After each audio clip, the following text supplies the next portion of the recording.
welcome back. Last time we were talking, we were hand brocadeing the ceiling, and the ceiling is now dry.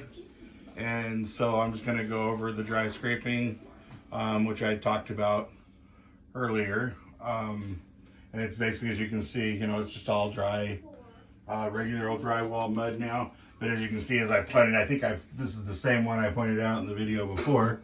So you can see right here where it's kind of hanging down. And that's the stuff that ends up going, getting that you have to come back and wipe it down. Again, just like I said before, with your 12-inch trowel, you still, even though it's dry, you want to make sure that you still have your bow pointing against the ceiling. Because even though this is dry, it's not painted, so it's real easy to scratch and make marks. And you just try and do everything you can to not do that.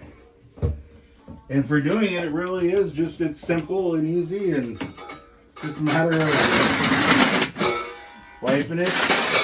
Sometimes you'll have something you'll want to wipe both directions, just to know that if you missed it one way, you're knocking it down the other way and keeping it from going. I usually look for the big spots and then just kind of go all the way to the edge and wipe it down, just pulling it there. You can hear and see all the stuff coming off of there. And the main reason for this is when you paint it, the paint roller or paintbrush or whatever you're using would take a lot of this off, but it's all going to end up right in your paint.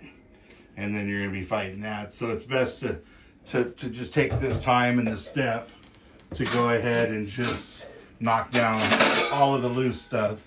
And you're going to really be glad you did when you go to paint, and make sure that it's all ready to go. Especially around the fixtures like here. The whole idea of doing this was so that we didn't have clumps and stuff. And you can come back and like that right there where I got some, you can clean it off.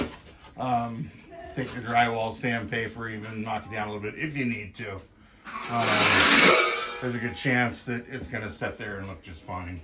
And the same thing on the walls. You can see where I did hit the walls a couple times where I was trying to get a little thicker. And just take your 6-inch knife, your 12-inch knife, whichever, and just scrape the worst of it down. If you're going to shoot it with a hopper and say do an orange peel texture, then you're going to want to get this really smooth. So it may be worth just scraping it down and then sanding it off. Now we've decided in the bathroom we're going to go ahead and do a little bit lighter hand brocade texture on the walls, just to give it something different than the rest of the house. And so with that, this is going to, it's just going to hide right in, blend right in. No one's ever going to know the difference that it was there.